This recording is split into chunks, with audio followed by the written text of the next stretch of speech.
Hey, what's going on, everybody? Jeff Fuller with you. Jay Fuller interviews on YouTube, Facebook, Instagram, and Twitter. And hoping to start a podcast soon called Backfire. We'll get into that at a later time, but certainly subscribe to the YouTube channel for now. Jay Fuller interviews. Joining me now, one of the best coaches in the state. This is Coach Paul Pecor. Coach, how are you?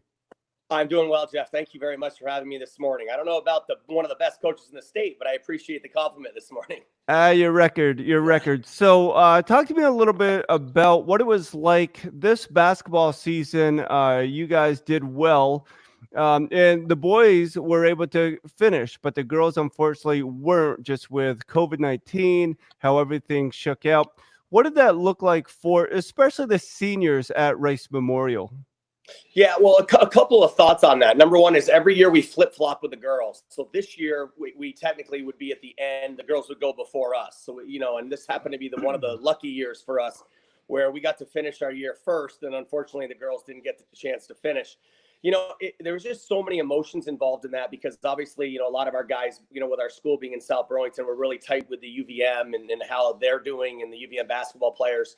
So here we get to finish, and we all went to the UVM games throughout that the next time they had one more game. We all went to that game. Then everything got shut down for their championship game. So there were a lot of emotions involved in there. And of course, you're hearing all the rumors is everybody going to shut down? Are they not going to shut down? Yeah. What's going to happen? How is this going to look? But as far as my seniors are concerned, of course, everybody was really excited that we won. But, on the second half of that, everyone was really nervous and scared as well, just because we didn't know the exposure rates or what was going on in our community. Yeah, and talk about UVM just for a moment. Benny's playing over there now, and he kind of had to find his spot because it's weird with Vermont. I pose this as a question. Sometimes I think Vermonters kind of get like a nod, like, yeah, you could come on out, but you really have to earn your way to get meaningful minutes. Can you just talk about Ben's work ethic and the other players that have made it over there? Yeah, but I think it's really, in some ways, it's a different level of basketball. Obviously, it doesn't take a genius to figure that out, but it's also a big business. John Becker's got a family that he has to take care of. Those assistant coaches have families they have to take care of, and that's their livelihood. When you're on a high school level, you do it more for the passion of the game and to try to Yeah. get kids better, and it's fun, but that's not our full livelihood. We all have second and third and fourth jobs. So you got to, number one, look at it that way first. Number two, it's literally a job. I mean, that's a free education for those guys up there that Yeah. are on scholarship. So, when you look at it like a job, those guys are doing 6 a.m. workouts. They're doing study halls till 9 or 10 o'clock at night throughout the entire year, not just their season. So I think that's the first big push with that. And Benny kind of hit the ground running. And the one thing about Benny, with just his mindset, I knew he would have a chance because of how bad he wants it, whether it's Hmm. academically or even athletically. He's a strong student as well. And one of the things with him is he just, he doesn't want to let anybody down. And that's a big thing with him. He doesn't want to let us down, believe it or not, even though he's already done so much for us. But he just wants to always try to excel and exceed and try to, go past all those naysayers that say he can't do it. Talk to me about those players that just have that hunger, that work ethic, that they love to be in a gym and play the game. How different is that to those that just enjoy the game but don't really put in the work or the effort? Yeah, I'm very fortunate in a situation at Rice where a lot of my players come to Rice for that purpose. They really want to excel in the basketball realm. So that's one of their mindsets going in. So with that mindset going in, I feel like a lot of those kids kind of have that drive, that extra little drive. And I've been fortunate enough to have the Benny Shungus who will come back a lot with these guys and work out with these guys. And right now I have a very special kid in Michelle, and Michelle is really, Yeah. really good. He's probably best player. He was the best player in the state last year, and he's going into his senior year. And Benny kind of puts those kids under his wing. And Benny's working out with them this summer. They're doing a lot of one-on-one stuff right now, and so I think that has a lot to do with it as well, is just the push of the players, helping out the younger players and just keeping that drive going. So, Paul, let's back up a little bit. I shared this story off air. I actually snuck on to the Harwood Summer League team. This was several years ago. You were playing for Mount Mansfield at the time. And what you said about the level of basketball from even Rice to UVM is different. I found out quickly the level of basketball from Division IV to what you were playing was different. Talk about your time at Mount Mansfield. Yeah, I had a great time about my Mansfield. The one thing about that piece, though, that I got to be careful with is because, one of my best friends is Jeff Davis, the former Mount Mansfield coach, who happened to play in what division, Jeff? Yeah, it was four. Yeah, you got it. So I got to be really careful with this delicate kind of conversation. But I'm just kidding. And obviously, Jeff and I are best friends. But one of the things with Jeff is, playing at Norwich together. And you can kind of see it in that piece a little bit as well, where he knew that was a really big jump in that world. And I'm not saying Division One is that different than Division Four. It's just, I think it's more about like the fifth player, the sixth player, the seventh man, maybe the eighth man. It's just a little deeper. Does that make sense? Yeah. Division Four's got good players. Don't get me wrong. But I think it's the overall, what does your fourth best player look like on your team? What is your third or maybe fifth? And that's just a numbers game. And it makes sense if you think about it, right? Just the amount of kids that you get to choose from compared to the smaller schools. Again, with all that said, and I'm friends with Chad Copeland, who I see often as well. And there's a name, right? Chad Copeland's a very good player from those levels as well. And I know he would excel at any level, whether it's Division One or Division Four. So as far as comparing the two difference between those levels, I think it's just more based on just depth, literally team depth. And other than that, I mean, it's pretty similar. Hey, Paul, talk to me a little bit. Jeff Davis, he came on the program and very fortunate, but you both went into Norwich together. You knew each other from playing AAU, but he shared how it was more an adjustment for him. He was a tall guard, 6'4", 6'5" point guard, but at Norwich, you seem to get that opportunity quicker. You get to stay in your position, where he shared he had to kind of change positions. How important was it for you to continue to play the point guard spot when you got to Norwich? Yeah, that absolutely is important. Jeff was just, what we call Jeff is, and it's not a knock by any means. It's kind of that tweener spot. Yeah, Does that make sense? Like when you're a tweener, it's like, are you a wing player? Are you a guard? Are you quick enough to be that guard? But are you big enough to be the wing? You know what I mean? So he was kind of in that tweener spot a little bit. And he kind of, he struggled with it, to be honest with you, at first. And then he kind of got really good at it, in his junior and senior year. But, that was just part of that learning curve. You know what I mean? Where all of a sudden, you go from, you have to control the ball, which again, I think is what I talked about earlier in the depth positions, where he didn't have a choice, but he had to be the point guard probably back then. You know what I mean? And so I think, going to the next level was just one of those things where it was part of that learning curve. And I was fortunate enough to play at Mount Mansfield under Bill Callahan, who taught me those point guard skills and shooting guard skills. Now, you were a walking bucket. What was that like at Norwich to have the success that you had? And even before that, why did you choose Norwich? A couple of reasons. Number one, I definitely wanted the small school kind of feel. I think that was going to definitely help me academically more than anything else. You come to that realization some point in your life, you're not going to the NBA, and we all know that. And then I really thought that education was going to be the biggest push.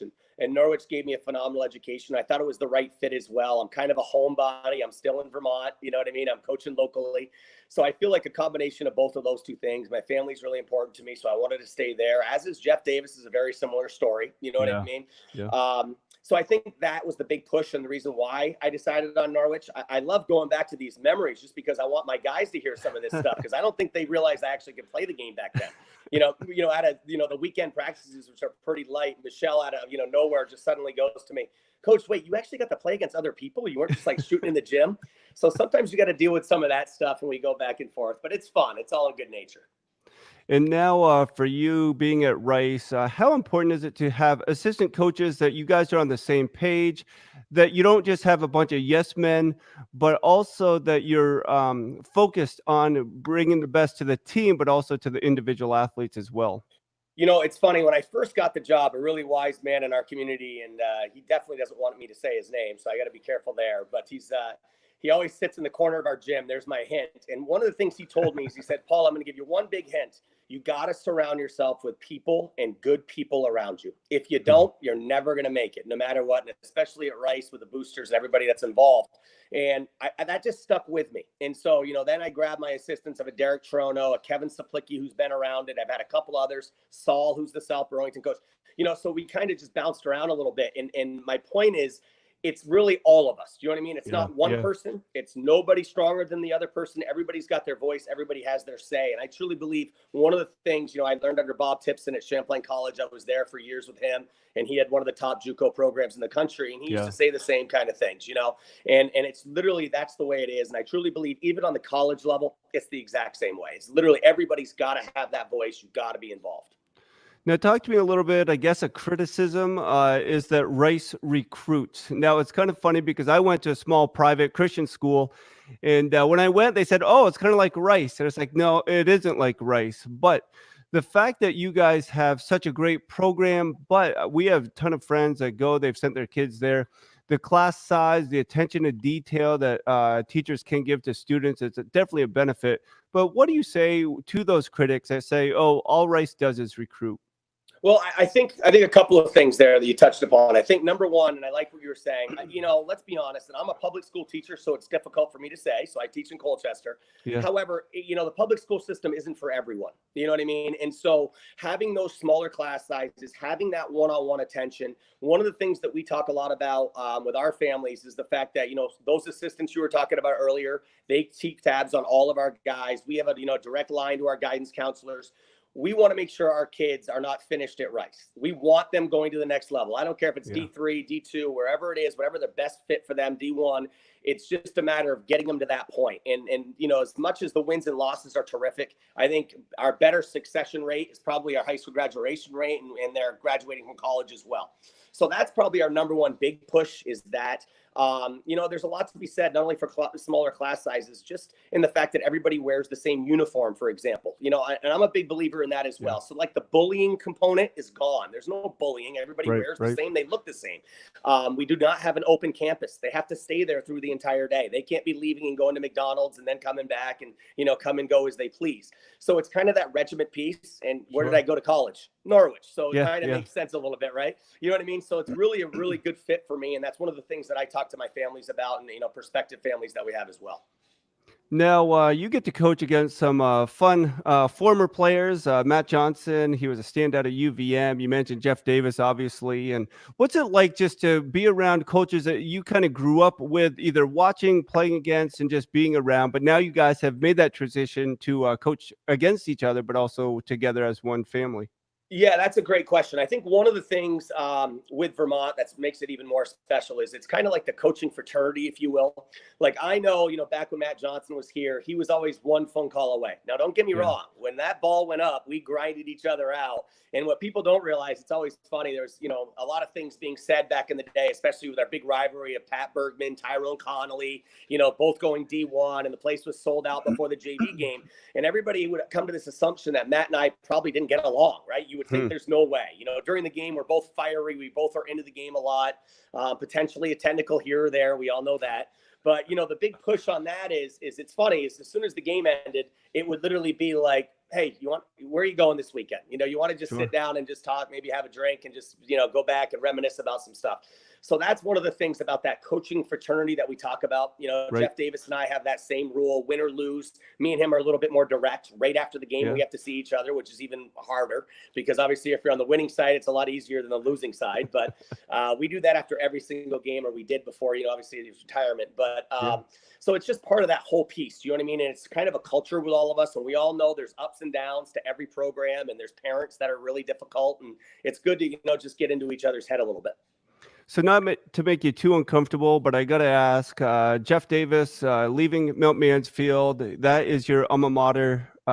What does that opportunity look like for you, having that position at Mount Mansfield? Well, I'll be perfectly honest with you. I'm really excited to see if the same crowd comes out all the time, because that place is the hardest place in the state of Vermont to play. And I'll be the first to tell you that. We bring teams up there that I feel like are really, really strong and dominant. And next thing you know, I'm looking up at the scoreboard and it's a 2-point game with 2 minutes to go. And it's not one of Jeff's powerhouse teams either during that stretch. You know what I mean? Yeah. And the crowd is crazy and you got 900 fans screaming at you the whole time. And it's always funny to think that, gosh, I used to play in that gym, but now they're screaming directly into your face. And it's like, oh man, and you can't hear yourself think. So I'm kind of hoping maybe Jeff's regime is kind of gone. So maybe those fans will tone it down a little bit, but I don't know. I'm anxious to see what happens in the year ahead. That's for sure.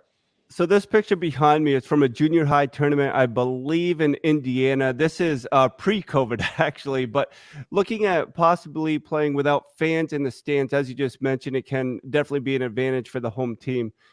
How would you prepare your guys if it does go this direction for winter sports?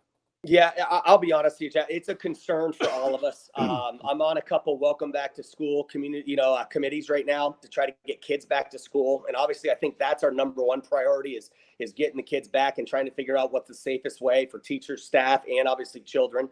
So that's the first push. The second push is obviously athletics, right? You got to get the first one together before you can even look at the other one.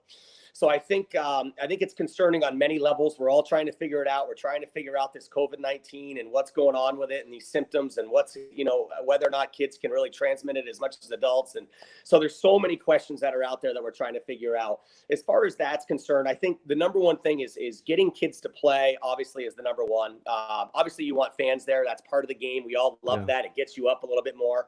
But just having that extra piece is so important for them socially, you know what I mean, and mentally. So I really hope we get to a point where we can have that. As far as fans or not, just get us to that stage. I'll be happy just to be able to play, to be honest with you. Yeah, I certainly agree. Hey, I want to back up a little bit. We have some mutual friends, Josh, Jeremy, and Sarah Kilgus. Can you just talk about your high school years and how important is it that you maintain those friendships, but what you learned from being, 16, 17, 18 years old?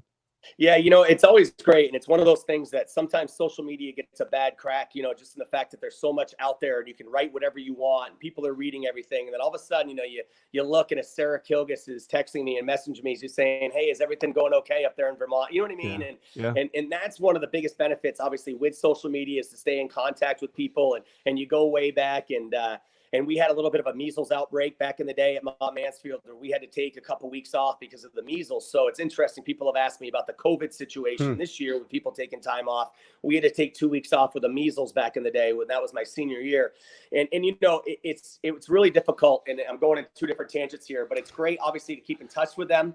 But number two, back in the day, I remember being even closer to my teammates because of the measles. We couldn't play anybody. Right. We only could practice with each other. So it made our teams even stronger and even closer, especially with the Kilgus family. Hey, Paul, what other sports did you play growing up? I literally kind of chose basketball once I got into high school. And that was my thing. I did a little bit of soccer and baseball, but then, AAU basketball got into the mix. And, then we played out of state all the time. And then I just kind of stuck with that and just kind of went that route. Can you share the difference between AAU when you played to AAU now? Oh gosh, where do I start with that? So AAU back then was it was one age group. So that would mean like a 14 and under would be the best 14 and under in the entire state, and we'd pick one team out of our state.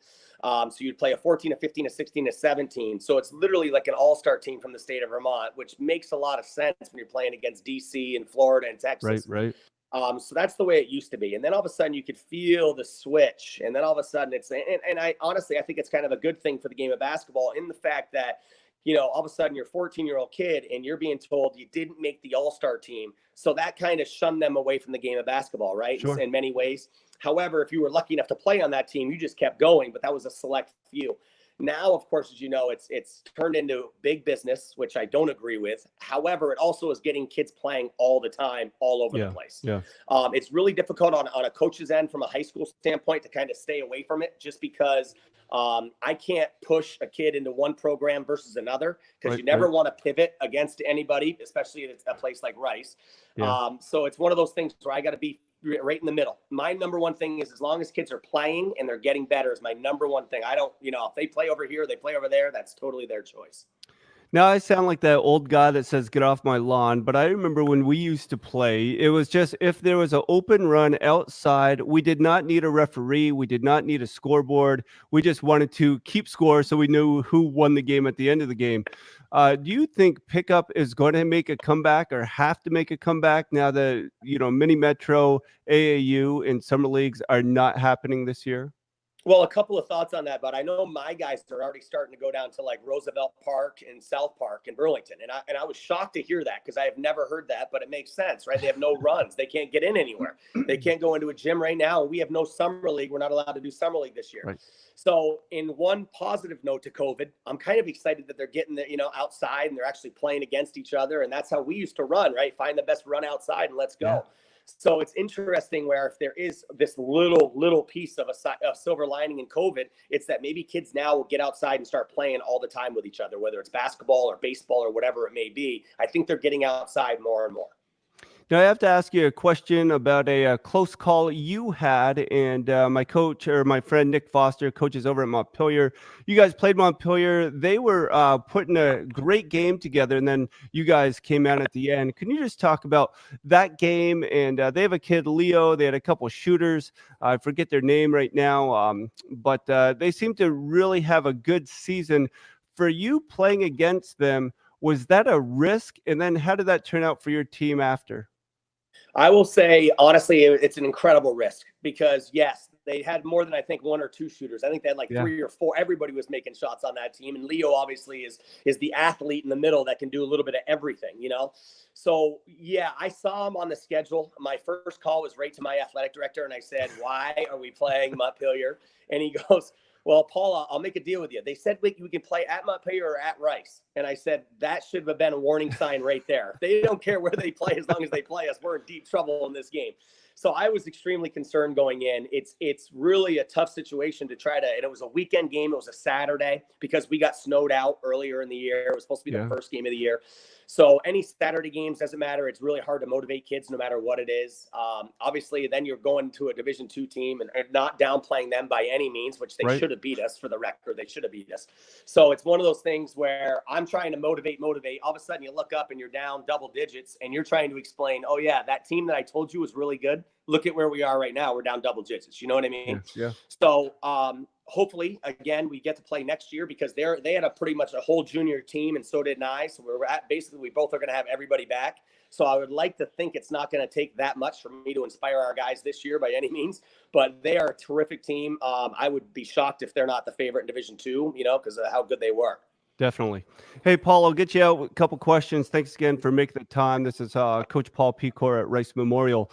And the first question that I have for you is simply, I've heard that you never are hurting for self-confidence. How do you balance that with being humble and just leading your guys? And I do mean like you as a head coach need to carry yourself like during every timeout, during every halftime speech, pregame practice, what to do. But how do you really work where you don't come across arrogant? Because it shows in your teams that they come in ready to play and to pull out those close games in victory. Well, I think sometimes, to be perfectly honest, you're totally winging it. So we'll start there, where you're just trying to, fly off the seat of your pants, if you will. But number two, one of the things that right, wrong, or indifferent, and I'm going to talk about just the referee standpoint with it, is I am very clear with my guys. They don't get a technical. They don't talk to referees. Now, with that said, I will do the talking for them. Now, there have been many instances where I have not even seen the play before, but I get a look from a player. And when I get that look from the player, I know I got to support my guy and I got to come and talk to that ref about that situation, whatever it may be. Sure. So does that come across arrogant? I'm sure it does. Does that come across like I think I know it all? I'm sure it does. But one of the things at the end of the day is those past former relationships with my players I'm really tight with. And I think that goes a long way with me personally. And I don't want my players, again, to get those technicals in those situations. Yeah. So I'm sure from an outsider looking in, of course, it definitely looks that way. And, the other thing about that piece is I want my guys to be confident, right? You want your guys to leave a timeout, especially I think we were down 7 to CVU with 50 seconds to go, whatever it was, we win by 1, where you're leaving a timeout. And the first thing I say to my guys is, are we done? Are we done? Are we over? That kind of stuff. And it's just one of those things that hopefully it just gives them that little bit of drive. You know what I mean? Just to try to push them over the top a little bit more than what they would normally. Yeah, Mike Osborne is still upset about that game, but I know. I didn't mean to bring it up. Hey, so two hopefully fun questions for you. The first is, if you were in a movie, would you want to play the hero or the villain? That's a good one. Immediately the first movie that came to my head was Hoosiers. So I think that would be the hero, right? I'd want to be the hero, I feel like, in that one. There you go. You could be Jimmy Chitwood. And then I stole this from Hernando Planos. He's a great follow, excellent basketball coach, teacher, all that. And he said, when or if a feature film is made about you, which actor do you want to play yourself? Wow, that's a tough one, huh? Oh gosh. So what you think? I kind of grew up with a guy. I would say maybe a Ben Affleck. just being from there you go. Boston, and I like that. I like his swagger. Do you know what I mean, on film especially? So I'm going to go with that one. Oh, I hear you. I always say The Rock. Not that we look anything alike, but hey, if it's going to be about me, let's go big. But Paul, thank you so much for making Hey, the time. Stay safe. thank We you. wish you all the best, man. Hey, you stay safe too. Thank you so much for having me today, Jeff. Thank you. Let's keep in touch. Yeah, definitely. Again, that's Paul Pecor. Make some time. He's the head boys basketball coach at Rice Memorial. And we thank you for joining in at Jay Fuller Interviews on YouTube, Instagram, Facebook, and Twitter. You can certainly subscribe to our YouTube channel. We'd love to have you do so. All right.